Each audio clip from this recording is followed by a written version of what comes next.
আমরা সবাই মিলে শ্রীলেদার্সে গেছিলাম জুতো কিনতে।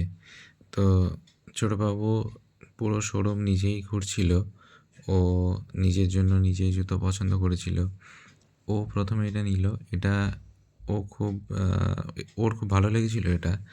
তারপর সবাইকে দেখালো। আমাদেরও ওর পছন্দটা ঠিকই লাগছিল। ওকে ওর পছন্দের মান্যতা দিতেই হলো। তারপর সাইজে ছোটো হওয়ার কারণে ওর খুব মন খারাপ হয়ে গেল। তো ও নিজেই সেটাকে নিয়ে কাউন্টারে চলে গেছিলো ওর সাইজের নেওয়ার জন্য। তারপর আবার ও খুশি হলো। তারপর ও লেগে গেল ওর দাদার জন্য জুতো পছন্দ করতে। ও ওর দাদাকে জুতো পছন্দ করে দিল। শেষমেশ ওর পছন্দ মতোই ওর দাদা জুতো নিল।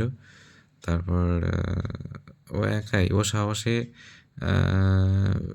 পুরো শোরুমটা একাই সাহসিকতার সাথে ঘুরছিল। মনে হচ্ছিল যেন পুরো জায়গাটা ওর খুব পরিচিত, ওর খুব চেনা জানা, ও মাঝে মাঝেই আসে এরকম ব্যাপার।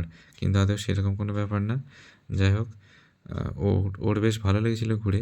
তার সাথে আমাদেরও বেশ ভালো লাগলো। ওকে।